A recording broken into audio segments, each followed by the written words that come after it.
ಈಗ ಮುಖ್ಯಮಂತ್ರಿಗಳು ತಮ್ಮ ಈ ಒಟ್ಟು ಪ್ರಕರಣಕ್ಕೆ ಸಂಬಂಧಪಟ್ಟ ಹಾಗೆ ಏನೇನಾಗಿದೆ ಇವತ್ತು ಕೋರ್ಟ್ ಡೆವಲಪ್ಮೆಂಟ್ ಅದಕ್ಕೆ ಒಂದು ಮಾಧ್ಯಮ ಪ್ರಕಟಣೆಯ ಮುಖೇನವಾಗಿ ಉತ್ತರ ಕೊಡ್ತಾ ಇದ್ದಾರೆ.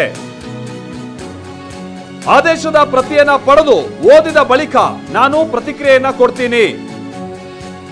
ನ್ಯಾಯಾಲಯ ಸೆಕ್ಷನ್ 218 ಅಡಿ ರಾಜ್ಯಪಾಲರು ನೀಡಿರುವಂತಹ ಈ ವಿಚಾರ ಏನಿದೆ ಇದನ್ನ ಅಭಿಯೋಜನೆಯನ್ನ ಸಂಪೂರ್ಣವಾಗಿ ತಿರಸ್ಕರಿಸಿದೆ.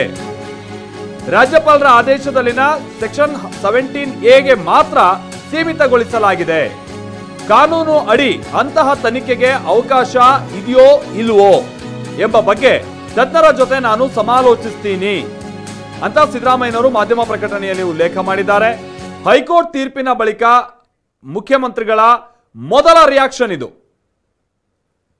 ಮುಖ್ಯಮಂತ್ರಿಗಳು ಒಂದು ಮೊದಲ ರಿಯಾಕ್ಷನ್ ಅನ್ನ ಕೊಟ್ಟಿದ್ದು ನಾನು ಯಾವುದೇ ತನಿಖೆಗೂ ಕೂಡ ಹಿಂಜರಿಯೋದಿಲ್ಲ ಅಂತ ಹೇಳಿದ್ದಾರೆ. ಜೊತೆಗೆ ಆದೇಶದ ಅಂಶಗಳನ್ನ ಮಾಧ್ಯಮದ ಮುಖೇನವಾಗಿ ನಾನು ನೋಡಿ ತಿಳಿದುಕೊಂಡಿದ್ದೀನಿ. ಆದೇಶದ ಪ್ರತಿಯನ್ನ ಪಡೆದು ಅದನ್ನ ಓದಿದ ಬಳಿಕ ನಾನು ಪ್ರತಿಕ್ರಿಯೆಯನ್ನ ಕೊಡ್ತೀನಿ. ಹಾಗೆ ನ್ಯಾಯಾಲಯ ಸೆಕ್ಷನ್ 218 ಅಡಿ ರಾಜ್ಯಪಾಲರು ನೀಡಿರುವಂತಹ ಅಭಿಯೋಜನೆಯನ್ನ ಸಂಪೂರ್ಣವಾಗಿ ತಿರಸ್ಕರಿಸಿದೆ ಅನ್ನುವಂಥದ್ದನ್ನು ಕೂಡ ಮುಖ್ಯಮಂತ್ರಿಗಳು ಹೇಳಿದ್ದು. But section 17A PC act ಅಡಿ ಮಾತ್ರ ಅವರು ಸೀಮಿತಗೊಳಿಸಿದ್ದಾರೆ.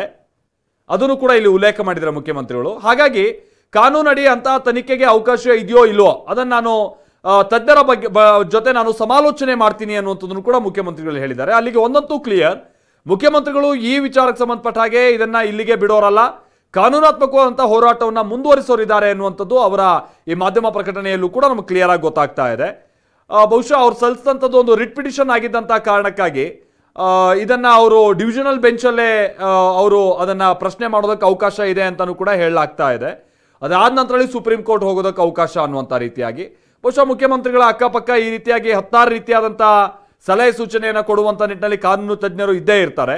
ಸೊ ಅವ್ರ ಜೊತೆಗೆ ಮುಖ್ಯಮಂತ್ರಿಗಳು ಈಗ ಆಲ್ರೆಡಿ ಸಮಾಲೋಚನೆಯಲ್ಲಿ ತೊಡಗಿದ್ದಾರೆ. ಮುಂದಿನ ಹೋರಾಟ ಏನು ಎತ್ತ ಅನ್ನುವಂಥದ್ದನ್ನು ಕೂಡ ಅವರು ನಿರ್ಧರಿಸೋರಿದ್ದಾರೆ ಅನ್ನುವಂಥದ್ದು ಗೊತ್ತಾಗ್ತಾ ಇದೆ. ಬಟ್ ಇಲ್ಲಿ ಅವರು ಇನ್ನೊಂದು ಸಂಗತಿಯನ್ನು ಹೇಳ್ತಾ ಇರೋದು, ಇದು ತನಿಖೆಗೆ ಅವಕಾಶ ಇದೆಯೋ ಇಲ್ವೋ ಕಾನೂನು ಅಡಿ ಅಂತ ತನಿಖೆಗೆ, ಅದನ್ನು ಕೂಡ ನಾನು ತಿಳ್ಕೊಳ್ತೀನಿ 17A ಅಡಿ ಅನ್ನುವಂತಾನೆ ಹೇಳ್ತಾ ಇದ್ದಾರೆ.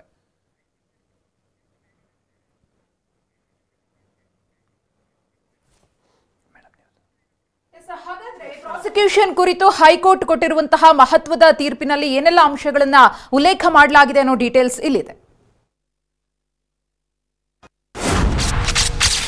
ಸಿಎಂ ಕುಟುಂಬಸ್ಥರು ಫಲಾನುಭವಿಗಳಾಗಿದ್ದಾರೆ. ಸಿಎಂ ವಿರುದ್ಧದ ಪ್ರಾಸಿಕ್ಯೂಷನ್ಗೆ ಖಾಸಗಿ ದೂರುದಾರರೇ ಅನುಮತಿ ಕೋರಬಹುದು. ಭ್ರಷ್ಟಾಚಾರ ನಿಗ್ರಹ ಕಾಯ್ದೆಯ 17A ಅಡಿ ಅನುಮತಿ ಕೋರಿದ್ದು ಸರಿಯಾಗಿದೆ. ಸಚಿವ ಸಂಪುಟದ ಶಿಫಾರಸು ತಿರಸ್ಕರಿಸಿದ್ದು ಸರಿಯಾಗಿದೆ. ರಾಜ್ಯಪಾಲರು ತಮ್ಮ ವಿವೇಚನೆ ಬಳಸಿದ್ದಾರೆ. ರಾಜ್ಯಪಾಲರ ಕ್ರಮ ಸೂಕ್ತವಾಗಿದೆ. 17A ಅಡಿಯಲ್ಲಿ ಆದೇಶ ಸಮರ್ಪಕವಾಗಿದೆ. ಸಿಎಂ ಸಲ್ಲಿಸಿರುವ ಅರ್ಜಿ ವಜಾಗೊಳಿಸಿ ಆದೇಶಿಸಲಾಗಿದೆ. ಸಿಎಂ ಎತ್ತಿದ್ದ ಎಲ್ಲ ಕಾನೂನಿನ ಪ್ರಶ್ನೆಗಳನ್ನು ತಿರಸ್ಕರಿಸಲಾಗಿದೆ.